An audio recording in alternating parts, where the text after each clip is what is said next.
ইন্দোনেশিয়ায় শক্তিশালী ভূমিকম্পে নিহত বেড়ে ৩৮ চলছে উদ্ধার তৎপরতা। সুনামির সতর্কতা প্রত্যাহার, পাশে থাকার বার্তা আবুধাবির। হরমুজকে মার্কিন ভূখণ্ড ঘোষণা করা হবে, হুঁশিয়ারি ট্রাম্পের। নৌপথ ইরানের নিয়ন্ত্রণেই থাকবে, চলবে অবরোধ, বার্তা তেহরানের। এবং পশ্চিম তীরে ইসরায়েলি অবরোধ চলছেই, ফিলিস্তিনিদের বাড়ি ছাড়ার নির্দেশ। মানবিক সংকট, গাজা ও লেবাননেও চলছে আগ্রাসন। স্বাগত গ্লোবাল টাইমে। বিশ্বের নানা প্রান্তের খবর নিয়ে আপনাদের সঙ্গে আছি মেহেরুন্নেসা মেঘলা। দেখছিলেন শিরোনামগুলো। প্রবল কম্পনে মুহূর্তেই কেঁপে ওঠে ইন্দোনেশিয়ার ফ্লোরেস দ্বীপ। প্রায় ১ মিনিটের ৭.৭ মাত্রার ভূমিকম্পে ধসে পড়ে ভবন। আতঙ্কে রাস্তায় নেমে আসেন মানুষ। ক্ষতিগ্রস্ত স্থাপনার নিচে চাপা পড়ে প্রাণ গেছে অন্তত ৩৮ জনের। সুনামির শঙ্কায় উপকূলীয় বাসিন্দাদের নিরাপদে সরে যাওয়ার নির্দেশ দেওয়া হলেও পরে তুলে নেওয়া হয় সতর্কতা। শনিবার ইন্দোনেশিয়ার ফ্লোরেস দ্বীপে অনুভূত হয় ৭.৭ মাত্রার ভূমিকম্প। প্রায় ৬০ সেকেন্ডের তীব্র কম্পনে চোখের সামনেই ধসে পড়ে পূর্ব নুসা তেঙ্গারা প্রদেশে মাউমেরে বন্দরের ভবনটি। ভূপৃষ্ঠের মাত্র ১৫ কিলোমিটার গভীরে উৎপন্ন এই কম্পনের উৎপত্তিস্থল ছিল নেগেকেও এলাকার কাছে ফ্লোরেস দ্বীপের উপকূলীয় অঞ্চলে। সিক্কা, এন্দে ও বিমা এলাকায় কম্পন ছিল তীব্র। আতঙ্কের রাস্তায় ও সড়কে ঠাঁই নেন বহু মানুষ। কোনো রকম দৌড়ে পালিয়েছি, সবকিছু কাঁপছিল, সবাইকে নিয়ে বাইরে বেরিয়ে আসি। কম্পনে ক্ষতিগ্রস্ত স্থাপনার নিচে চাপা পড়ে প্রাণ গেছে বহু মানুষের। নিখোঁজদের উদ্ধারে অভিযান শুরু করেছে দুর্যোগ মোকাবিলা কর্তৃপক্ষ। ৩টি আফটারশকের পর সমুদ্রে ৩ ফুট উঁচু ঢেউ রেকর্ড করা হলেও সুনামির সতর্কতা তুলে নেওয়া হয়েছে।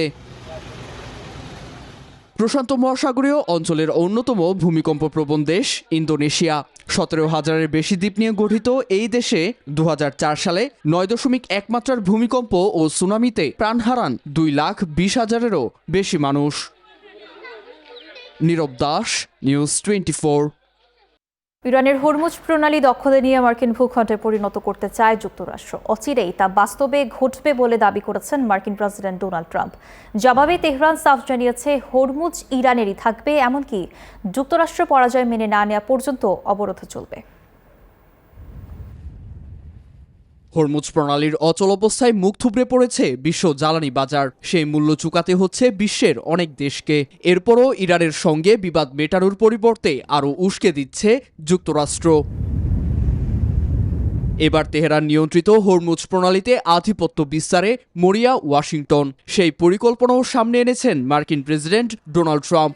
স্পষ্ট জানিয়েছেন, হরমুজ প্রণালীর নিয়ন্ত্রণে নিয়ে অচিরেই মার্কিন ভূখণ্ড হিসেবে ঘোষণা করবেন তিনি। ইরান খুব বাজেভাবে পরাজিত হচ্ছে।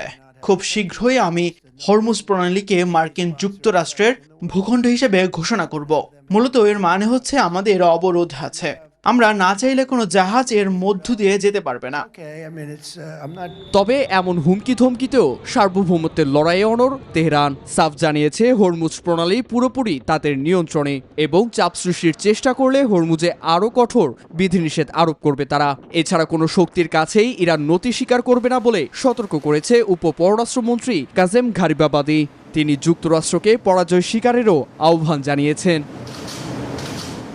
এদিকে ৬০ দিনের যুদ্ধবিরতি নিয়ে মুখ খুলেছে তেহরান। চিরতরে যুদ্ধ বন্ধের লক্ষ্যেই হওয়া সেই আলোচনা ওয়াশিংটন নিজেই লঙ্ঘন করেছে বলে অভিযোগ পররাষ্ট্রমন্ত্রী আব্বাস আরাগচির। অপরদিকে তেহরানকে কাবু করতে অর্থনৈতিক নিষেধাজ্ঞাকে হাতিয়ার বানাচ্ছে ওয়াশিংটন। তবে এখানেও মার্কিন প্রশাসন ব্যর্থ হবে বলে মত স্টিমসন সেন্টারের জাতীয় নিরাপত্তা সংস্কার কর্মসূচির পরিচালক ড্যান গ্রেজিয়ারের। নীরব দাস, নিউজ 24। পশ্চিম তীরের কুশরায় ফিলিস্তিনি বাড়িঘর ঘিরে ইসরায়েলি বসতি স্থাপনকারীদের অবরোধ করিয়েছে ৭ম দিনে। ঘরবন্দি পরিবারগুলোর মধ্যে রয়েছে ছোট শিশুও। এরই মধ্যে আরেকটি বাড়ি দখলে নেওয়ার অভিযোগ উঠেছে ইসরায়েলি বাহিনীর বিরুদ্ধে। এদিকে গাজায় তীব্র হচ্ছে পানি সংকট। যুদ্ধের ধ্বংসযজ্ঞের সঙ্গে নিরাপদ পানির সংকটও ভয়াবহ আকার নিয়েছে। এর মধ্যেই নতুন করে হামলায় প্রাণহানি। গাজার স্বাস্থ্য মন্ত্রণালয়ের হিসেবে গত ৪৮ ঘণ্টায় ইসরায়েলি হামলায় ২ ফিলিস্তিনি নিহত এবং ১৪ জন আহত হয়েছেন। দক্ষিণ লেবানন থেকে ইসরায়েলি সেনা প্রত্যাহারের একটি স্পষ্ট সময়সূচি নির্ধারণ এবং সেখানে চলমান ধ্বংসযজ্ঞ বন্ধের আহ্বান জানিয়েছেন লেবাননের প্রধানমন্ত্রী নওয়াফ সালাম। মার্কিন ও আন্তর্জাতিক মধ্যস্থতাকারীদের সাথে বৈঠকে তিনি এই আহ্বান জানান। এদিকে যুদ্ধবিরতি কার্যকর থাকার পরও দক্ষিণ লেবাননে ইসরায়েলি বিমান হামলায় অন্তত 7 জন নিহত হয়েছেন, যাদের মধ্যে নারী ও শিশু। লেবাননের রাজধানী বৈরুতে মার্কিন দূত ও সামরিক কর্মকর্তাদের সঙ্গে বৈঠকে দক্ষিণ লেবানন থেকে ইসরায়েলি সেনা প্রত্যাহারের দাবি জানিয়েছেন দেশটির প্রধানমন্ত্রী নওয়াফ সালাম।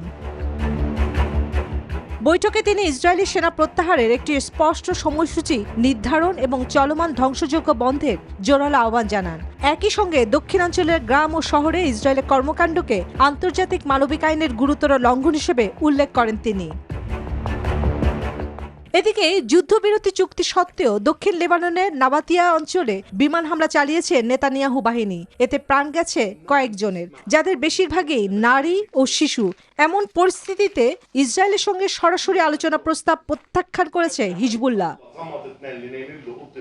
অন্যদিকে ইসরায়েলি সেনাবাহিনীর দাবি হামলা লক্ষ্য ছিল হিজবুল্লাহর অবকাঠামো ও সংশ্লিষ্ট স্থাপনা।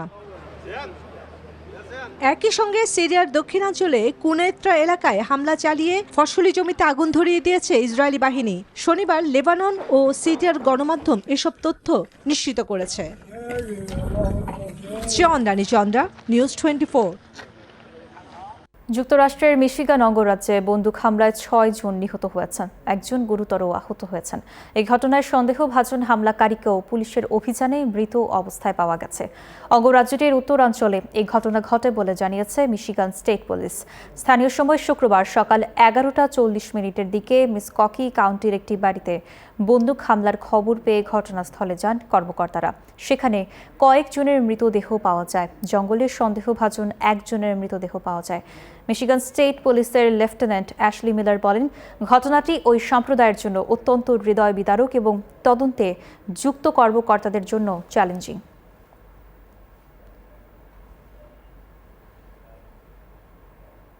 তালেবান শাসনের 5 বছর পূর্তিতে আফগান নারীদের পরিস্থিতি নিয়ে গভীর উদ্বেগ জানিয়েছে জাতিসংঘ।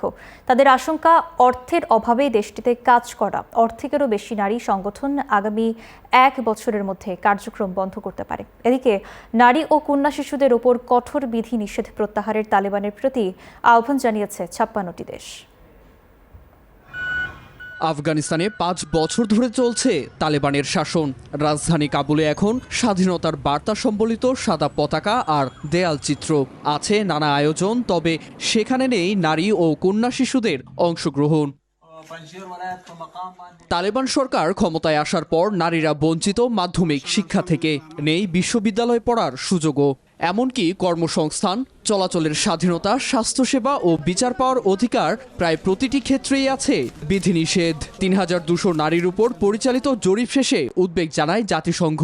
নারীদের বেশিরভাগই অবসাদগ্রস্ত এবং অর্থনৈতিক বিপর্যয়ের শিকার। তাদের সহায়তায় $170 কোটি প্রয়োজন, যার কেবল 25%ই জমা পড়েছে। এমন অবস্থায় নারী অধিকার সংকোচনের বিরুদ্ধে জাতিসংঘে যৌথ বিবৃতি দিয়েছে যুক্তরাষ্ট্র, যুক্তরাজ্য, ফ্রান্স, জার্মানি সহ 56 দেশ। নারী ও কন্যা শিশুদের উপর বিধিনিষেধ প্রত্যাহারের জন্য তালেবান সরকারের কাছে আহ্বান জানিয়েছে দেশগুলো।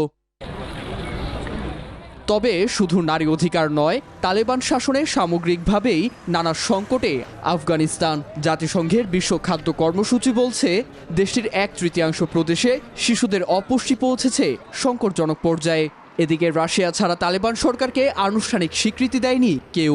সব মিলিয়ে 5 বছর পরও তালেবান শাসনে আফগান নারীদের অধিকার, মানবিক সংকট ও আন্তর্জাতিক বিচ্ছিন্নতা, এই তিনটি রয়ে গেছে বড় চ্যালেঞ্জ হয়ে।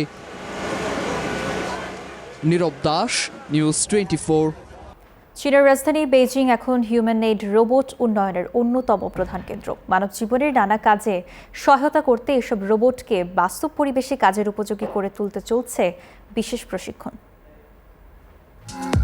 মানুষের কাছে সহজ মনে হলেও জুতোর ফিতা বাঁধার মতো কাজ রোবটদের জন্য সবচেয়ে কঠিন। এই দক্ষতা শেখাতে বারবার প্রদর্শনের মাধ্যমে প্রশিক্ষণ দেওয়া হয়। রাজধানী বেইজিংয়ে রোবট স্কুলের ভেতরে বাস্তব কাজের জন্য হিউম্যানয়েড রোবটদের প্রশিক্ষণ দেওয়া হচ্ছে। 比如在我生活那个夹快递就比较简单。 আমি আমাদের রোবট স্কুলে সবচেয়ে সহজ এবং মৌলিক কাজ শেখাচ্ছি যাতে এটি প্রকৃত কাজের সময় নানা ধরনের প্যাকেজ চিনতে ও সামলাতে পারে। 像机械袋那种就属于挂科率比较。 রোবট স্কুলে রয়েছে বেসিক ও অ্যাডভান্সড দুই ধরনের কোর্স। গৃহস্থলীর কাজ প্রশিক্ষণে গুরুত্বপূর্ণ অংশ। বিছানা গুছানো, জিনিসপত্র নির্দিষ্ট স্থানে রাখা এসব কাজ শেখাতে তথ্য সংগ্রাহকেরা বিশেষ ক্যামেরা সংযুক্ত ডিভাইস ব্যবহার করেন। 大家可以看到我头上的是 মাথায় পড়ার মতো একটা ডেটা ক্যাপচার ডিভাইস পরে আছি। এতে 6টি ক্যামেরা লাগানো আছে এবং আমরা কাজের মধ্যে লেপ ভাঁজ করার ডেটা সংগ্রহ করার মতো কাজে অন্তর্ভুক্ত। 机器人需要学习我们的手部动作。 ইতিমধ্যে অনেক হিউম্যানিটিক রোবট বাড়ি ও নার্সিংহোমে কাজ শুরু করেছে। ভবিষ্যতে রান্নাঘর, হোটেল, বিমানবন্দর ও রেল স্টেশনের মতো কর্মব্যস্ত স্থানে একঘেয়ে ও শ্রমসাধ্য কাজের বড় অংশই রোবট সামলাবে বলে আশা করছেন সংশ্লিষ্টরা। চন্দ্রা, নিউজ 24। আর এই ছিল গ্লোবাল টাইমের আয়োজনে। এতক্ষণ সঙ্গে থাকার জন্য ধন্যবাদ।